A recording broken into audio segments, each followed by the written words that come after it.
Hello, ಎಲ್ಲರಿಗೂ ಶುಭೋದಯ. ಈಗ ನಾನು ನಿಮಗೆ ಪ್ರಶ್ನೆ ಕುಂಡಲಿಯ ಬಗ್ಗೆ ಕೆಲವಾರು ಟಿಪ್ಸನ್ನು ಕೊಡಲಿಕ್ಕಿದ್ದೇನೆ. ಅದಕ್ಕೆ ಮುಂಚೆ ನೀವು ಗ್ರಹಗಳ ಕಾರಕತ್ವಗಳನ್ನು ನೋಡಬೇಕಾಗ್ತದೆ. ಪ್ರಥಮವಾಗಿ ಸೂರ್ಯ ಯಾವ ಯಾವ ಸಿಗ್ನಿಫಿಕೇಷನ್ಸ್ ಇರ್ತದೆ. ಸೂರ್ಯನು ತಂದೆಗೆ, ಮಗನಿಗೆ, ಸರ್ಕಾರಕ್ಕೆ, ನಮ್ಮ ಭಗವಂತನಾದ ಶಿವನಿಗೆ, ಬಲಕಣ್ಣಿಗೆ, ಲೀಡರ್ಶಿಪ್ಪಿಗೆ, ಆತ್ಮಕಾರಕ ಅಂತ ಹೇಳ್ತೇವಲ್ಲ, ನಮ್ಮ ಆತ್ಮಕ್ಕೆ, ಸೌಲಿಗೆ, ಬಾಸ್, ಆಫೀಸ್ ಬಾಸ್, ಹಾಗೂ ಆಡಳಿತಕ್ಕೆ, ಅಥಾರಿಟಿಗೆ, ಅಹಂಕಾರಕ್ಕೆ ಎಲ್ಲ ಕಾರಕತ್ವ. ಎಲ್ಲ ಕಾರಕತ್ವಗಳಿಗೆ ಅವನೇ ಸೂರ್ಯ. ಇನ್ನು ಚಂದ್ರ ಮನಸ್ಸಿಗೆ, ಮುಖ್ಯವಾಗಿ ಮೈಂಡ್, ಮನೋಕಾರಕ, ಮಾತೃಕಾರಕ. ಮಾತೃಕಾರಕ ಅಂದರೆ ತಾಯಿಗೆ.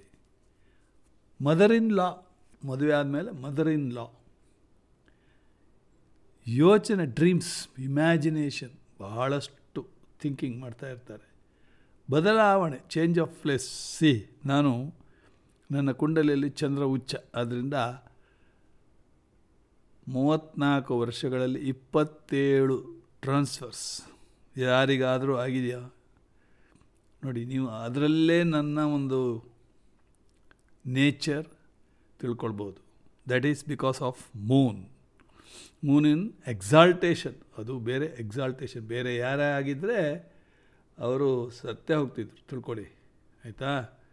ಸೊ ನನ್ನ ಕೇಸಲ್ಲಿ ಆ ಕ್ವಶ್ಚನ್ನೇ ಇಲ್ಲ. ಎಸ್, ನಾಳೆ ಕಲ್ಕತ್ತಾ ಅಂದರೆ ಪೆಟ್ಟಿಗೆ ಕಟ್ಟಿ ಆಯ್ತು. ನಾನು ನಿಜವಾಗಿ ಭಾಳ ಹೇಗಾಗಿರ್ಲಿಕ್ಕಿಲ್ಲ. Tomorrow Upadhyaya, you have to go to Calcutta ಅಂತ ಬರೀ ಬ್ರೀಫ್ ಕೇಸ್ ಹಿಡ್ಕೊಂಡು ಹೋಗಿದ್ದೇನೆ. ಒಂದು ಸಾರಿ ಅಂತೂ ಬ್ರೀಫ್ ಕೇಸ್, ಮತ್ತು ಏನಿಲ್ಲ, ಆಯಿತಾ. ಅಲ್ಲಿ ಹೋದ ಮೇಲೆ ಮತ್ತು ಬೇರೆ ಬಟ್ಟೆ ಗಿಟ್ಟೆ ಎಲ್ಲ ತೆಗೆದುಕೊಂಡೆ. ದಿಸ್ ಇಸ್ ಯೋಚನೆ ಮಾಡಿದರೆ ಅಯ್ಯೋ ಯಾಕಪ್ಪ ಬ್ಯಾಂಕಿಗೆ ಸೇರಿದೆ ಅಂತ ಅರ್ಥ ಆಯ್ತಾ. ಇರಲಿ. ಈಗ ಇದಿಷ್ಟು ಚಂದ್ರನಿಗೆ ಕಾರಕ ಅಂತ. ಮತ್ತು ಪ್ರಯಾಣಕ್ಕೆ, ಟ್ರಾವೆಲಿಂಗ್, ಹಾಗೂ ಈ ನೀರಿನ ಜಮೀನು ಇರ್ತಲ್ಲ, ಭೂಮಿಗಳು, ಅಲ್ಲಿಗೆ, ಹಾಗೂ ಪಾರ್ವತಿ, ಗಾಡೆಸ್ ಪಾರ್ವತಿಗೆ ಚಂದ್ರ. ಓಕೆ, ನಾವು ಹೇಳ್ತೇವೆ ಪಾರ್ವತಿ ದೇವಿಗೆ ಪೂಜೆ ಮಾಡಿ, ಅಥವಾ ಶಿವಲಿಂಗಕ್ಕೆ ಹಾಲನ್ನು ಹಾಕಿ ಅನ್ನೋದು ನಾವು ಇದಕ್ಕೋಸ್ಕರ. ಶಿವಲಿಂಗಕ್ಕೆ ಹಾಲು ಹಾಕಿದರೆ ನಿಮಗೆ ಮೈಂಡ್ ಸರಿಯಾಗ್ತದೆ. ಸ್ನೇಕ್ ಗಾಡ್ ರಾಹು ಕರೆಕ್ಟ್ ಬರ್ತಾನೆ, ಪಾರ್ವತಿ ದೇವಿ ಖುಷಿಯಾಗ್ತಾಳೆ, ಶಿವ ಅಭಿಷೇಕ ಪ್ರಿಯ, ಅವನು ಕೂಡ ಖುಷಿಯಾಗ್ತಾನೆ ಅಂತ. ಇನ್ನು ಮಂಗಲ್ನಿಗೆ ಬ್ರದರ್ಸ್, ಮೊದಲಿಗೆ ಸಿಬ್ಲಿಂಗ್ಸ್, ಬ್ರದರ್ಸ್. ಅದರಲ್ಲಿ ಭೂಮಿಕಾರಕ ಅವನೇ. ಹೆಣ್ಣು ಮಕ್ಕಳಿಗೆ ಹಸ್ಬೆಂಡ್, ತಿಳ್ಕೊಳ್ಳಿ. ಹೆಣ್ಣು ಮಕ್ಕಳಿಗೆ ನಾಡಿಶಾಸ್ತ್ರದಲ್ಲಿ husband. Brother in law, machinery, weapons, sports activity.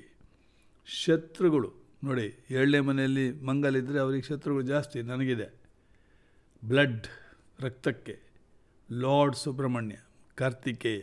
ಆದರೆ ನಮ್ಮ ದಕ್ಷಿಣ ಕನ್ನಡದಲ್ಲಿ ಅಮ್ನೋರ್ ಕಾಟ ಅಂತ ಹೇಳ್ತೇವೆ ನಾವು.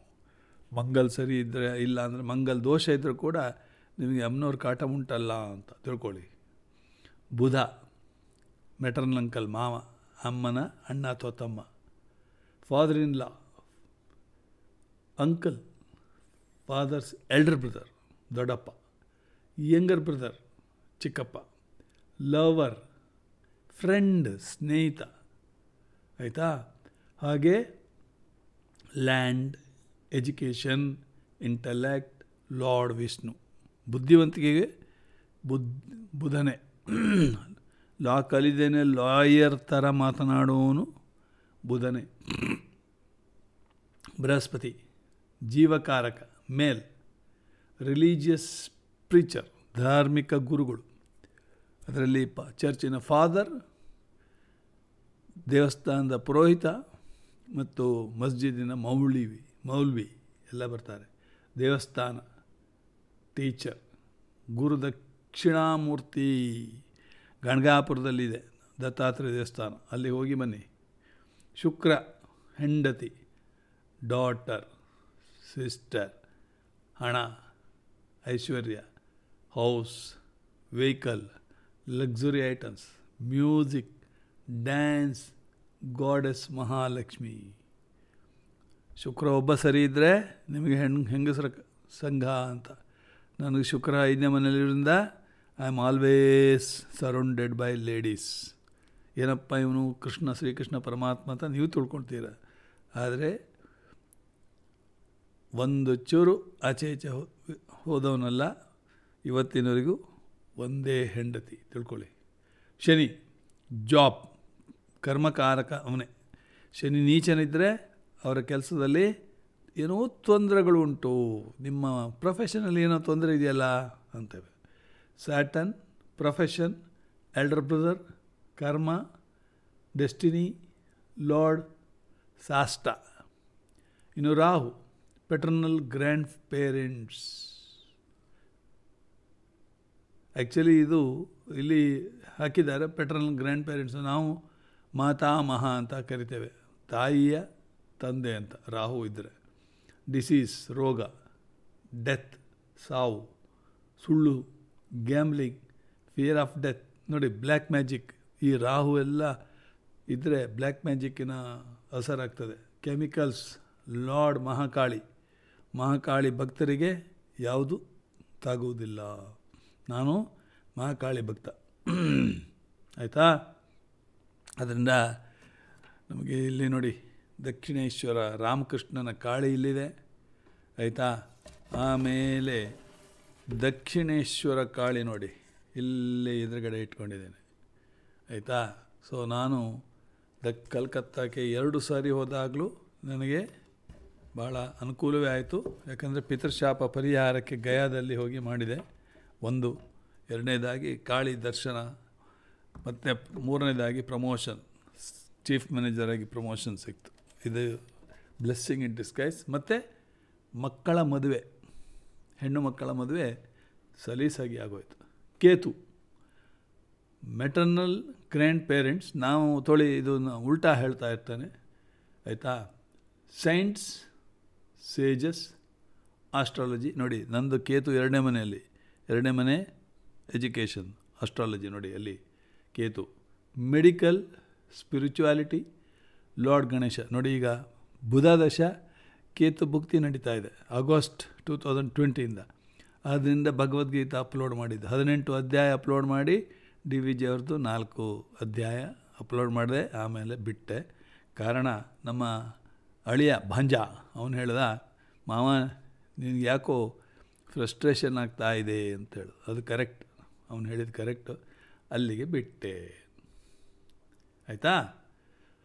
ಇನ್ನು ಒಬ್ಬ ಪ್ರಶ್ನೆ ಕೇಳ್ತಾ ಅಂತ ಇಟ್ಕೊಳ್ಳಿ. ಪ್ರಶ್ನೆ ಕೇಳಿದರೆ ಪ್ರಶ್ನೆಯ ಯಾವ ದಿವಸ, ಎಷ್ಟು ಗಂಟೆ, ಹೋರಾ ಅಧಿಪತಿ ಯಾರು. ಈಗ ಹೋರಾ ಅಧಿಪತಿ ಶುಕ್ರ ಅಂತ ಇಟ್ಕೊಳ್ಳಿ, ಓಕೆ. ಆವಾಗ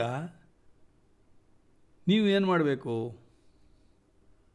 ಒಂದೊಂದು ಹೋರ ಯಾವ ರೀತಿಯಲ್ಲಿ ಯೂಸ್ ಆಗ್ತದೆ ಅಂತ ನೋಡಬೇಕು. ಅವ್ರು ಕೇಳ್ತಾರೆ ಏನಂತ, ಕುಂಡಲಿ ಹಾಕಬೇಕು, ಅವತ್ತಿನ ಕುಂಡಲಿ ಹಾಕಬೇಕು. ಒಂದೊಂದು ಹೋರಕ್ಕೆ ಯಾವ ರೀತಿಯ ಒಂದು ವಿಶ್ಲೇಷಣೆಯನ್ನು ಕೊಡ್ತಾರೆ ಅಂಥೇಳಿ. ಈಗ ರವಿ ಹೋರ, ಸನ್ ಹೋರ ಅಂತಿದೆ. ನಾನು ನೋಡ್ಕೊಂಡಿದ್ದೇನೆ ಸನ್ ಹೋರ, ರವಿ ಹೋರ ಬಹಳ ಶಕ್ತಿಶಾಲಿ ಮತ್ತು ಪವರ್ಫುಲ್. ಆದ್ದರಿಂದ ರಾಜಕೀಯ ಕೆಲಸಕ್ಕೆ ಭಾಳ ಒಳ್ಳೆಯದು ಅಂತ. ಸನ್ ಹೋರ ಇದ್ದರೆ they are very authoritative, ruling ಇದೆಲ್ಲ ಇರ್ತದೆ. ಸನ್ನಿನ ಕಾರ್ಯಕತ್ವ ಎಲ್ಲ ಬರ್ತದೆ. ಕೋರ್ಟ್ ಕಚೇರಿಗಳಿಗೆ ಸಂಬಂಧಿಸಿದ ಕೆಲಸಗಳಿಗೆ ಭಾಳ ಒಳ್ಳೆಯದು. ರಾಜಕೀಯ ಪುಡಾರಿಗಳನ್ನು ಭೇಟಿ ಮಾಡಲಿಕ್ಕೆ ಒಳ್ಳೆಯದು. ಸರ್ಕಾರಿ ಅಫಿಷಿಯಲ್ಸ್ಗಳನ್ನು ನೋಡಲು, ಅಂದರೆ ಹೋರ ಅಂದರೆ ಆ ಒಂದು ಅವರ್. ಹೋರಾ ಈಸ್ ಅವರ್. ಪ್ರತಿ ಚೇಂಜ್ ಆಗ್ತಾ ಇರ್ತದೆ. ಇವತ್ತು ಕಾಸ್ಮಿಕ್ ಅಸ್ಟ್ರಾಲಜಿಯಿಂದ ನೀವು ಒತ್ತಿದರೆ ಇವತ್ತಿನ ಹೋರ ಅಥವಾ ದಿವ್ಯ ಚಕ್ಷು ಅದನ್ನು ಹಾಕಿ ನೋಡಿದರೆ ಇವತ್ತಿನ ಹೋರ ಯಾವುದು ಅಂಥೇಳಿ ಗೊತ್ತಾಗ್ತದೆ. ಓಕೆ, ಇವತ್ತಿನ ಹೋರ ನನ್ನ ಮೊಬೈಲ್ ಎಲ್ಲಿ ಹೋಯಿತು?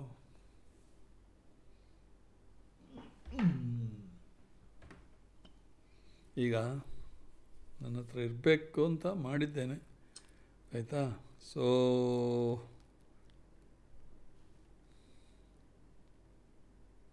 ದಿವ್ಯ ಚಕ್ಷು ಓದು ಅಪ್ಲೋಡ್ ಮಾಡಿಲ್ಲ. ಕಾಸ್ಮಿಕ್ ಇದೆ ಬಿಡಿ. ಕಾಸ್ಮಿಕ್ಕಲ್ಲಿ ಎಸ್ ಪಂಚಾಂಗ. ಓಕೆ ನೋಡಿ, ಇವತ್ತಿನ ಪಂಚಾಂಗ ಬಂತು. ಪಂಚಾಂಗದಲ್ಲಿ ಚಿತ್ರಾ ನಕ್ಷತ್ರ, ಕೃಷ್ಣ ತ್ರಯೋದಶಿ, ಇವತ್ತಿನ ವಾರ ಫ್ರೈಡೆ, ಪ್ರೀತಿ ಯೋಗ, ಗರ್ಜಕರ್ಣ, ಬರ್ಡ್ ಕಾಗೆ, ಪಕ್ಷಿ ಇದನ್ನು ನೀವು ನೋಡಿ, ಪಂಚಪಕ್ಷಿ, ಅದನ್ನು ನಾನು ಹೇಳಿದ್ದೇನೆ ಮುಂಚೆ, ಆಯಿತಾ? ರಾಹುಕಾಲ 10:37 12 ಸೆಕೆಂಡಿಂದ 12:15 ಗಂಟೆಗೆ, 12:03 51 ಸೆಕೆಂಡಿಗೆ. ಗುಳಿಕಾ ಕಾಲ 7 ಗಂಟೆ 43 ನಿಮಿಷ 55 ಸೆಕೆಂಡಿಗೆ ಇಂದ 9 ಗಂಟೆ 10 ನಿಮಿಷ 34 ಸೆಕೆಂಡಿಗೆ. ಯಮಗಂಡ ಕಾಲ 14:57:08 ಇಂದ 16:23 47. ಬ್ರಾಹ್ಮಿ ಮುಹೂರ್ತ 4:37 42 5:27 29. ನೋಡಿ, ಬ್ರಾಹ್ಮಿ ಮುಹೂರ್ತದಲ್ಲೇ ನಾನು ಈಗ 5 ಕಾಲ ಬ್ರಾಹ್ಮಿ ಮುಹೂರ್ತದಲ್ಲೇ ನಾನು ನಿಮಗೆ ಈ ಅಪ್ಲೋಡ್ ಮಾಡ್ತಾ ಇದ್ದೇನೆ. ಚಂದ್ರಕಾಲ ಎಲ್ಲ ಕೊಟ್ಟಿದ್ದಾರೆ ನೋಡಿ. ನಕ್ಷತ್ರ ಲಾರ್ಡ್ ಇವತ್ತು ಕುಜ, ನಕ್ಷತ್ರ ವಿಶ್ವಕರ್ಮ, ನಕ್ಷತ್ರ ಡೈಟಿ, ಆಯಿತಾ? ತಿಥಿ ಲಾರ್ಡ್ ಬೃಹಸ್ಪತಿ, ಕಾಮ ತಿಥಿ ಡೈಟಿ.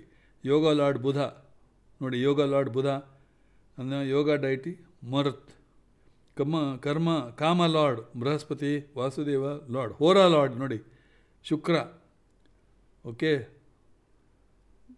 ಹೋರಾ ಲಾರ್ಡ್ ಶುಕ್ರ. ನಾನು ಹೇಳಿದ್ದು ನೋಡಿ, ಶುಕ್ರನೇ ಬಂದಿದೆ ನೋಡಿ, ಆಯಿತಾ? ಶುಕ್ರ ಹೋರ, ಆಯಿತಾ? ಅದನ್ನು ನೀವು ಏನು ಮಾಡಬೇಕಂದ್ರೆ, ಶುಕ್ರ ಹೋರವನ್ನು ನೀವು ಒಂದು ಕುಂಡಲಿ ಹಾಕಬೇಕು. ಮೇಷ, ವೃಷಭ, ಮಿಥುನ, ಕಟಕ, ಸಿಂಹ, ಕನ್ಯಾ, ತುಲಾ ಅಂತೇಳಿ, ಆಯಿತಾ? ಸೊ ಆವಾಗ ನೀವು ಅದರಲ್ಲಿ ಒಂದು ಅಲ್ಲಿ ಲಗ್ನ,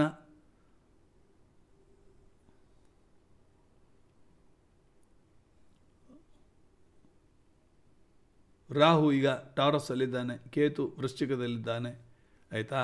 ಸೊ ಆ ರೀತಿಯಲ್ಲಿ ಒಂದು ಇದಾಕಿ, ಆ ಬೃಹಸ್ಪತಿ ಯಾವಾಗ ಈ ಶುಕ್ರ ಎಲ್ಲಿದ್ದಾನೆ, ಶುಕ್ರ ಮೀನದಲ್ಲಿದ್ದ ಅಂತ ತಿಳ್ಕೊಳ್ಳಿ. ಆವಾಗ ಪರ್ಟಿಕ್ಯುಲರ್ಲಿ ಮೀನದಲ್ಲಿದ್ದಾನೆ ಅಂತ ತಿಳ್ಕೊಳ್ಳಿ. ಆವಾಗ ಈ ಬೃಹಸ್ಪತಿ ಟ್ರಾನ್ಸಿಟ್, ಗೋಚಾರದ ಬೃಹಸ್ಪತಿ ಯಾವಾಗ ಶುಕ್ರನ್ನ ನೋಡ್ತಾನೆ, ಓಕೆ?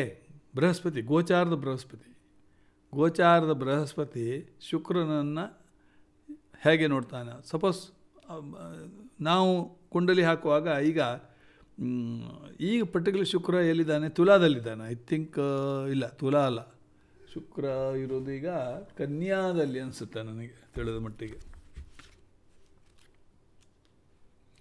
ನವಂಬರಲ್ಲಿ ಕನ್ಯಾದಲ್ಲಿ ಶುಕ್ರ ಇದ್ದಾನೆ. ಓಕೆ, ಬೃಹಸ್ಪತಿ ಎಲ್ಲಿದ್ದಾನೆ? ಧನುರಲ್ಲಿದ್ದಾನೆ. ನೋಡಿ, ಇವರಿಗೆ ಮಕರಕ್ಕೆ ಗುರು ಹೋದಾಗ ಗುರುವಿನ 9ನೇ ದೃಷ್ಟಿ ಶುಕ್ರನ ಮೇಲೆ ಬೀಳ್ತದೆ. ಆವಾಗ ಇವರಿಗೆ ಮದುವೆ ಆಗ್ತದೆ ಅಂತ ಹೇಳ್ಬೋದು ನೀವು, ಆಯಿತಾ? ಆದ್ದರಿಂದಲೇ ಹೋರ ಅನ್ನೋದಕ್ಕೆ ನಾವು ಯಾವ್ಯಾವುದು ಹೋರ, ಆ ಗಂಟೆಯಲ್ಲಿ ನೀವು ಏನಾದರೂ ಕೆಲಸ ಮಾಡಿದರೆ ಸೂರ್ಯ ಹೋರ ಬಂದರೆ ಈ ರೀತಿ. ಶುಕ್ರ ಹೋರ ಇದ್ದರೆ ಏನಾಗುತ್ತೆ? ಶುಕ್ರ ಹೋರ ಇದ್ದರೆ ನೋಡಿ, ಈಗ ಶುಕ್ರ ಹೋರಕ್ಕೆ ಏನಂದರೆ, ಶುಕ್ರ ಹೋರ ಅಂದರೆ ರೊಮ್ಯಾನ್ಸಿಗೆ, ಮದುವೆಗೆ, ಮ್ಯೂಸಿಕ್ಕಿಗೆ, ಪ್ರೀತಿಗೆ ಮತ್ತು ಡ್ಯಾನ್ಸಿಗೆ ಭಾಳ ಒಳ್ಳೆಯದು. ನೀವು ಏನು ಹೇಳಬೇಕಾಗತ್ತಂದರೆ, ಇದಿಷ್ಟು ಕಾರ್ಯಕರ್ತಗಳು ಈ ಟೈಮ್ನಲ್ಲಿ ನೀವು ಹೋದರೆ ಆಗ್ತದೆ. ಅಥವಾ ಶನಿ ಹೋರ ಬಂದರೆ ಏನು, ಇದು ಒಂದು ರೀತಿಯಲ್ಲಿ ಜಡತ್ವ ಇರುವ ತಡವನ್ನು ಡಿಲೇ ಮಾಡ್ತದೆ. ನಿಮ್ಮ ಕೆಲಸ ಕೆಲಸ ಆಗೋದಿಲ್ಲ, ಲೇಟ್ ಆಗ್ತದೆ. ಎಣ್ಣೆಗೆ, ಗ್ಲಾಸ್, ಕಬ್ಬಿಣ ಸಂಬಂಧಿತ ಆ್ಯಕ್ಟಿವಿಟೀಸ್ಗಳಿಗೆ ಒಳ್ಳೆಯದು. ಮನೆ ಫೌಂಡೇಶನಿಗೆ ಭಾಳ ಒಳ್ಳೆಯದು. ಓಪನಿಂಗ್ ಆಫ್ ಫಿಕ್ಸೆಡ್ ಡೆಪಾಸಿಟ್ಸ್ಗಳಿಗೆ, ಕೃಷಿ ಸಂಬಂಧಿತ ಕೆಲಸಗಳಿಗೆ ಭಾಳ ಒಳ್ಳೆಯದು. ಯಾಕಂದರೆ ಸ್ಥಿರ ಹೋರ ಅದು ಒಂಥರ. ಶನಿ ಹೋರದಲ್ಲಿ ನೀವು ಏನಾದ್ರು ಕೆಲಸ ಮಾಡಿದರೆ ಅದು ಹಾಗೆ ಸ್ಥಿರವಾಗಿರ್ತದೆ. ಅದಕ್ಕೆ ಈ ಫಿಕ್ಸೆಡ್ ಡೆಪಾಸಿಟ್ಟು, ಮನೆ ಫೌಂಡೇಶನು ಇಂಥ ಕೆಲಸಗಳನ್ನು, ಈ ಯಾವುದೇ ಕಬ್ಬಿಣ ಸಂಬಂಧಿತ ಕೆಲಸಗಳನ್ನು ಮಾಡ್ತಾ ಇರ್ತವೆ. ಇನ್ನು ಬೃಹಸ್ಪತಿ ಹೋರ ಇದ್ದರೆ ಓದೋದಕ್ಕೆ, ಗುರು ಹೋರ ಅಂದರೆ ಫೇವರೇಬಲ್ ಫಾರ್ ಒಂದು ರೀತಿಯಲ್ಲಿ ಟ್ರಾನ್ಸ್ಪೋರ್ಟೇಷನಿಗೆ, ಪ್ರಯಾಣಕ್ಕೆ, ಅಥವಾ ಮನಿ ಎಕ್ಸ್ಚೇಂಜಿಗೆ, ಕನ್ಸ್ಟ್ರಕ್ಷನ್ ಮತ್ತು ಆಧ್ಯಾತ್ಮಿಕ ಇದಕ್ಕೆ, ಆಯಿತಾ, ಆಧ್ಯಾತ್ಮಕ್ಕೆ ಬಹಳ ಒಳ್ಳೆಯದು.